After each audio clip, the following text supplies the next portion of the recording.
Hi guys, എല്ലാവർക്കും ഹബീബി എൻ്റർടൈൻസിൻ്റെ പുതിയൊരു വീഡിയോയിലേക്ക് സ്വാഗതം. ഇന്നത്തെ വീഡിയോയിൽ ഇതുപോലുള്ള ഒരു ഇൻട്രോ വീഡിയോ എങ്ങനെയാണ് ക്രിയേറ്റ് ചെയ്യുക എന്നുള്ളതാണ് കാണിക്കുന്നത്.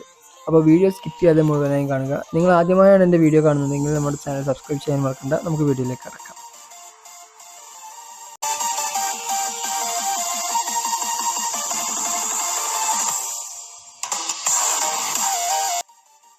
ഹലോ ഗായ്സ്, അപ്പോൾ നമുക്ക് സ്റ്റാർട്ട് ചെയ്യാം. അപ്പോൾ ആദ്യം നമ്മൾ CapCut ഓപ്പൺ ചെയ്ത ശേഷം നമുക്ക് വേണ്ട വീഡിയോ ഫയൽ അതിലേക്ക് ഇൻസർട്ട് ചെയ്യുക. ശേഷം നിങ്ങൾക്ക് താഴെ ആസ്പെക്ട് റേഷ്യോ എന്ന് കാണാൻ കഴിയും. അതിൽ ക്ലിക്ക് ചെയ്ത് 9:16 എന്ന റീൽസ് റേഷ്യോയിലേക്ക് നിങ്ങളുടെ ആസ്പെക്ട് റേഷ്യോ മാറ്റണം. അപ്പോൾ എനിക്ക് ഈ ഒരു വീഡിയോ ഉണ്ടാക്കാൻ വേണ്ടിയിട്ട് 2 ഫയലാണ് ആവശ്യമുള്ളത്. ഒന്ന് ഞാൻ എഡിറ്റ് ചെയ്യാൻ ഉദ്ദേശിക്കുന്ന വീഡിയോയും ഒന്ന് അതുപോലെ തന്നെ പോർട്രേറ്റ് മോഡിൽ നിന്ന് സ്ക്രീന് റൊട്ടേറ്റ് ചെയ്ത് ലാൻഡ്സ്കേപ്പിലേക്ക് മാറ്റാൻ വേണ്ടി പറയുന്ന ഒരു ചെറിയ വീഡിയോ പോർഷനുമാണ് എനിക്ക് ഇതിനു വേണ്ടി ആവശ്യമുള്ളത്. അപ്പോൾ ഇനി നിങ്ങളുടെ റൈറ്റ് സൈഡിൽ കാണുന്ന പോർഷൻ നമ്മൾ താഴെ എഡിറ്റ് ചെയ്യുന്ന സെക്ഷനും അതുപോലെ തന്നെ ലെഫ്റ്റ് സൈഡിൽ കാണുന്ന പോർഷന് നമ്മൾ എഡിറ്റ് ചെയ്യുന്ന ഔട്ട്പുട്ട് കാണുന്ന ആ ഒരു സ്ക്രീനുമായിരിക്കും. ഇത് ഇങ്ങനെ സ്പ്ലിറ്റ് ചെയ്ത് വെച്ച് കഴിഞ്ഞാൽ നിങ്ങൾക്ക് ഫോണിൽ നോക്കുന്ന സമയത്ത് കുറച്ചുകൂടി അത് മനസ്സിലാകാൻ ഈസി ആയിരിക്കും എന്ന് വിചാരിച്ചിട്ടാണ് ചെയ്തിട്ടുള്ളത്. അപ്പോൾ രണ്ടാമത്തെ വീഡിയോയിൽ ഏത് ഭാഗത്താണോ നിങ്ങൾക്ക് ആ ഒരു ഇൻട്രോ പോർഷൻ വരേണ്ടതെങ്കിൽ ആ ഒരു കൃത്യമായ ഭാഗത്ത് നിങ്ങൾ ഫ്രീസ് ചെയ്യുക. ഇപ്പോൾ ഫ്രീസ് ചെയ്തതിൽ ക്ലിക്ക് ചെയ്ത് അതിൻ്റെ ഡ്യൂപ്ലിക്കേറ്റ് എടുക്കുക.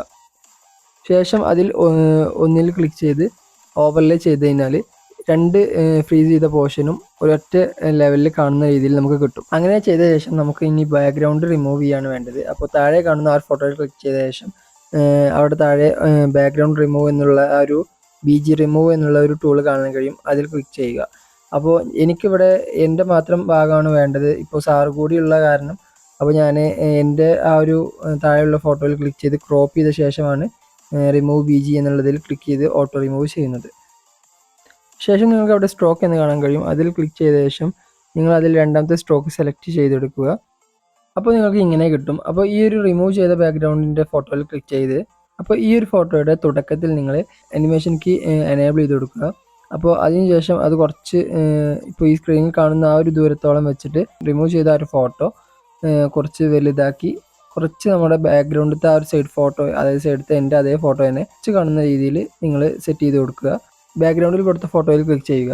ശേഷം എഫക്റ്റ് എന്നുള്ളതിൽ ക്ലിക്ക് ചെയ്ത ശേഷം വീഡിയോ എഫക്റ്റിൽ ക്ലിക്ക് ചെയ്യുക. ശേഷം നിങ്ങൾ സെർച്ച് ബാറിൽ സിൽക്ക് സ്ക്രീൻ എന്ന് സെർച്ച് ചെയ്യുക. അതിൽ രണ്ടാമത്തെ എഫക്റ്റ് നിങ്ങൾ ഓപ്പൺ ചെയ്യുക.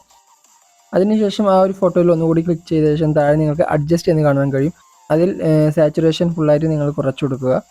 ആ ഫോട്ടോയിൽ ഒന്നുകൂടി ക്ലിക്ക് ചെയ്ത ശേഷം താഴെ നിങ്ങൾക്ക് മാസ്ക് എന്നുള്ള ഒരു ടൂൾ കാണാൻ കഴിയും. അതിൽ നിങ്ങൾ മിറർ എന്നുള്ള ആ ഒരു മാസ്കാണ് നിങ്ങൾ സെലക്ട് ചെയ്യേണ്ടത്. അപ്പോൾ നമ്മൾ റിമൂവ് ചെയ്ത ഫോട്ടോയുടെ അനിമേഷൻ കീയുടെ ലാസ്റ്റ് എവിടെയാണോ സ്റ്റോപ്പ് ചെയ്തത് അതിന് ശേഷമായിരിക്കണം ആ ഒരു പോർഷൻ മിറർ മാസ്ക് നമുക്ക് സ്ക്രീനിൽ വരേണ്ടത്.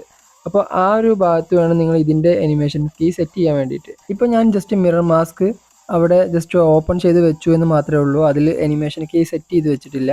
അപ്പോൾ അത് ഞാൻ ഇനി എങ്ങനെയെന്ന് കാണിച്ചു തരാം. ജസ്റ്റ് ആ ഫോട്ടോയിൽ ക്ലിക്ക് ചെയ്യുക. ഒന്നുകൂടി മാസ്ക് എന്നുള്ളത് ക്ലിക്ക് ചെയ്യുക. ഇപ്പോൾ ഓൾറെഡി നമ്മളവിടെ സെലക്ട് ചെയ്ത് വെച്ച കാരണം മാസ്ക് അങ്ങോട്ടും ഇങ്ങോട്ടും അഡ്ജസ്റ്റ് ചെയ്യേണ്ട ആവശ്യമില്ല. അപ്പോൾ നിങ്ങൾ അവിടെ മുകളിൽ ഞാനൊരു ചുവപ്പ് ഡയമണ്ട്സ് ചിഹ്നം വന്നത് കണ്ടില്ലേ? കുറച്ച് ബാക്കിലൊക്കെ സ്ക്രോൾ ചെയ്ത ശേഷം നേരത്തെ നമ്മൾ താഴെ കാണുന്ന ഫോട്ടോയുടെ രണ്ടിൻ്റെയും അനിമേഷൻ കീയുടെ നടുവിലായിട്ട് വേണം മുകളിൽ നമ്മൾ ഇതിൻ്റെ അനിമേഷൻ കീ സ്റ്റാർട്ട് ചെയ്യുന്നത് സെറ്റ് ചെയ്യാൻ വേണ്ടിയിട്ട്. ഞാൻ പറയുന്നത് നിങ്ങൾക്ക് ഫോളോ അപ്പ് ചെയ്യാൻ വയ്ക്കുന്നില്ല എന്നുണ്ടെങ്കിൽ നിങ്ങൾ സ്ക്രീനിൽ നോക്കിയിട്ട് ജസ്റ്റ് അതുപോലെ തന്നെ ജസ്റ്റ് നോക്കി ചെയ്താൽ മതി. സംഭവം കറക്റ്റായിട്ട് നിങ്ങൾക്ക് കിട്ടും. അപ്പോൾ നമ്മുടെ വീഡിയോ എഡിറ്റിംഗ് സെക്ഷൻ ഇതോടെ കഴിഞ്ഞിട്ടുണ്ട്. അപ്പോൾ ഇനി നമുക്കുള്ളത് ഇതിലേക്ക് നമ്മുടെ ടെക്സ്റ്റും കാര്യങ്ങളും ആഡ് ചെയ്യുക എന്നുള്ളതാണ്. അപ്പോൾ ഏത് ടെക്സ്റ്റാണ് നിങ്ങൾ കൊടുക്കാൻ ഉദ്ദേശിച്ചെന്നുണ്ടെങ്കിൽ നിങ്ങൾക്ക് T എന്ന് കാണുന്ന ആ ടെക്സ്റ്റ് ടൂൾ യൂസ് ചെയ്ത് നിങ്ങൾക്ക് വേണ്ട കാര്യങ്ങൾ എഴുതുക. ശേഷം നിങ്ങൾക്ക് ഫോണ്ട് പോയിട്ട് എഫക്ട്സ് പോയിട്ട് നിങ്ങൾക്ക് വേണ്ട സ്റ്റൈലും കാര്യങ്ങളൊക്കെ അവിടെ നിന്ന് തന്നെ സെലക്ട് ചെയ്യാൻ പറ്റുന്നതാണ്. ഫോണ്ട് സെലക്ട് ചെയ്ത ശേഷം നിങ്ങൾക്ക് അവിടെ അനിമേഷൻ എന്ന് കാണാൻ കഴിയും. അതിൽ ക്ലിക്ക് ചെയ്ത് നിങ്ങൾക്ക് ഏത് രീതിയിലാണോ അനിമേറ്റ് ചെയ്ത് വരേണ്ടത് ആ ഒരു സ്റ്റൈൽ നിങ്ങൾ അവിടെ അപ്ലൈ ചെയ്യുക. അപ്പോൾ ഓൾമോസ്റ്റ് നമ്മുടെ വീഡിയോ എഡിറ്റിംഗ് കഴിഞ്ഞിട്ടുണ്ട്. പക്ഷേ എനിക്കിതിൽ ഒരു ടെക്സ്റ്റ് കൂടി ആഡ് ചെയ്യേണ്ടതുകൊണ്ട് ഞാൻ എക്സ്ട്രാ ആഡ് ടെക്സ്റ്റ് കൊടുത്ത ശേഷം ഞാൻ അതുകൂടി എഡിറ്റ് ചെയ്യാനുണ്ട്. അപ്പോൾ ഞാൻ എൻ്റെ പേരും അതുപോലെ തന്നെ BCA ഗ്രാജുവേറ്റ് എന്നുള്ള ആ ഒരു കാര്യമായിട്ടാണ് കൊടുക്കാൻ ഉദ്ദേശിച്ചിട്ടുള്ളത്. ഏതാണോ എനിക്ക് വേണ്ടത്, ഏത് സ്റ്റൈലാണോ വേണ്ടത് അതേപോലെ നിങ്ങൾക്ക് വേണ്ട രീതിയിൽ സെലക്ട് ചെയ്ത ശേഷം നിങ്ങൾ വീഡിയോയിൽ കൃത്യമായിട്ടൊന്ന് സെറ്റ് ചെയ്ത് കൊടുക്കുക. അപ്പോൾ നമ്മുടെ വീഡിയോ കൃത്യമായിട്ട് നമുക്ക് കിട്ടും.